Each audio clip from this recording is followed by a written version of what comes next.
Hey everyone, Composer Caleb here. Today I'm taking a look at the FIFINE K688CT. FIFINE sent over this microphone for me to check out, but the thoughts are entirely my own, and I wanted to put it through a real-world test, voiceover, direct-to-camera audio, some instrument recording, and even a short ambient track so you can get a sense of how it performs beyond just the spoken word. But before we get into sound tests, let's take a look at what comes in the box. Alright, here it is. Let's get it unboxed.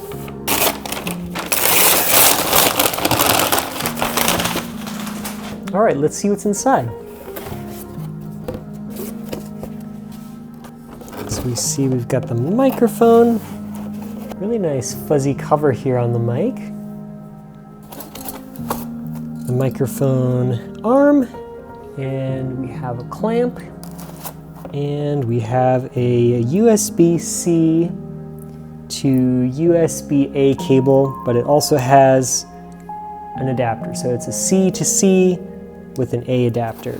And this microphone comes with a handy boom arm. It's nice because you don't have to buy that separately. It seems to be sturdy enough definitely for the microphone. The microphone is relatively lightweight.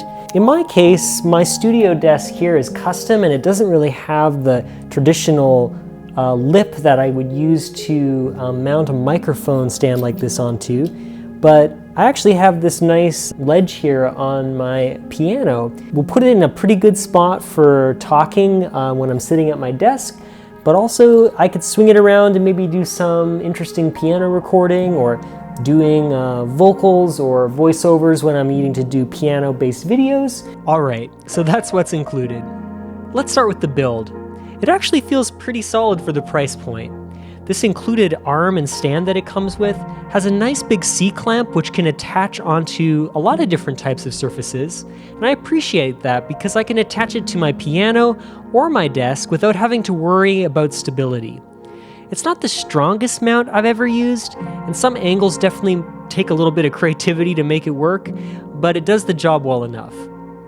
Now, one feature I really ended up liking is the 1/8" output on the back of the microphone. It's actually what I'm using right now to send audio straight from the back of the mic into the camera. It really simplifies my YouTube workflow, no external audio syncing in post. One note though, that output only works when the mic is connected to a computer as its audio device. I tried powering it with a plain USB-C wall brick just to see what would happen, and not exactly what it's designed for. The headphone output doesn't pass any signal, so just something to be aware of if you were hoping to run it truly standalone. I also tested it as a DAC, and honestly the output was clean, low noise, plenty of gain for monitoring. But most of my tests were actually using it passively just out of the XLR port, and I was happy with that performance. For spoken word, the K688CT performs like you would expect for a budget-friendly dynamic mic. Definitely a similar vibe to the Shure counterparts. Pretty smooth overall, good proximity response, definitely workable for YouTube or voiceovers. But I wanted to push it a little bit, and I wanted to see what would happen if I treat it more as like a creative studio mic. So I recorded a short track using only this microphone, upright piano, classical guitar, and an alien drum, and one VST strings patch. Let's take a listen to the track.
kept the processing pretty simple.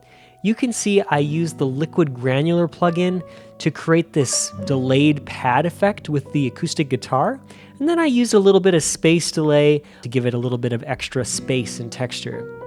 I also used a little bit of noise reduction on the alien drum as I had the gain cranked pretty high and the room noise was starting to creep in a little bit. I actually didn't put any compression or reverb on the piano. Instead, I just used the natural resonance with the piano body, rolled off a tiny bit of the high end, and that leads me to one of my critiques. I noticed that recording at higher gain levels, there's some high frequency noise in the 8 to 15 kilohertz range.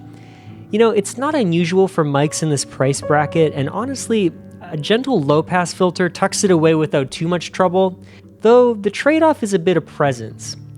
I don't necessarily mind that too much for my post-classical film score vibe that I often go for, but it's worth mentioning, especially if you're recording quieter instruments that require more gain.